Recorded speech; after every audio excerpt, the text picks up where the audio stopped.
Всем привет! Несмотря на сильное падение продаж, доля китайских автомобилей на рынке России в прошлом месяце выросла в 2 раза и составила 13%.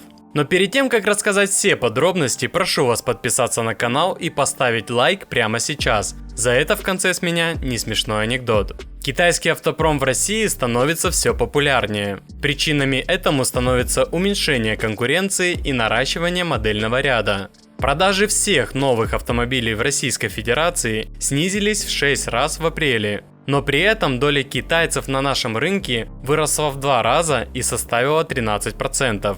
Таким образом, каждый 8-й купленный в апреле автомобиль был китайского бренда. Самой популярной маркой из Китая в апреле стала Chery. В тройку лидеров также вошли Havail и Geely. На днях чрезвычайный посол Китая в России сообщил, что китайские автомобили будут наращивать еще большую долю на российском рынке.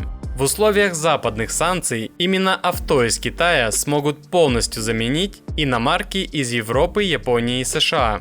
Дипломат напомнил, что ряд китайских компаний, в частности Great Wall и Chery, давно и успешно работают в России. Он отметил, что выпустить целый ряд популярных моделей и достичь довольно хороших рыночных показателей автопроизводителям из Китая помог точный анализ рыночного спроса. В целом же среди причин успехов китайского автопрома дипломат назвал повышенное качество автомобилей, выгодное соотношение цены и качества и большое количество моделей. По его мнению, машины из Китайской Народной Республики в некоторых планах уже превзошли своих зарубежных конкурентов. Посол Китая уверен, что благодаря самостоятельной совершенной производственной цепочке, научно-исследовательскому потенциалу, производственным мощностям, повышенному качеству продукции и растущему влиянию брендов, китайские автомобили будут в дальнейшем наращивать долю российского рынка и пользоваться все большей популярностью у российских граждан. Я считаю, что китайцы уже завалили нас технологиями, сейчас машинами, а потом и физически завалят. Мне очень жаль АвтоВАЗ. У них опять простои на заводах из-за жесткого дефицита компонентов для сборки машин. И если это продлится до сентября, как ожидается, то потом уже можно и не начинать производство упрощенных моделей по высоким ценам. Китайцы к этому времени захватят все ниши на авторынке России, в том числе дешевый сегмент седанов по цене Гранты и Логана. Я очень хочу увидеть восстановление АвтоВАЗа и с гордостью рассказать вам об этом, но понимаю, что на раскачку уйдут годы, тем более после ухода французов с их разработками. В любом случае нужно навести порядок, остановить утечку мозгов из страны, дать дорогу молодым и не мешать им строить свое будущее. Кстати, с дефицитом импортных запчастей вопрос уже решен.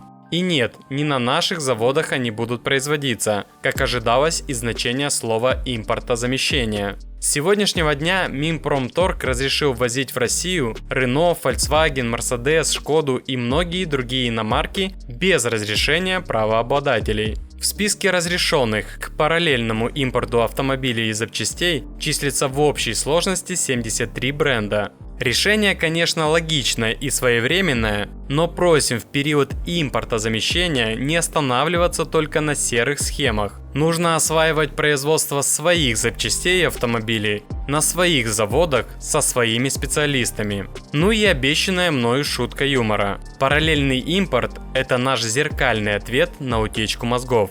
А на этом все. Буду держать вас в курсе всех событий. Очень интересно узнать ваше мнение по этому поводу. Обгонят ли китайцы по продажам АвтоВАЗ? Давайте пообщаемся и подискутируем. И не забудьте за мою работу поставить свой царский лайк, подписаться на канал и нажать на колокольчик. И самое главное, помните о том, что любой минус можно превратить в плюс.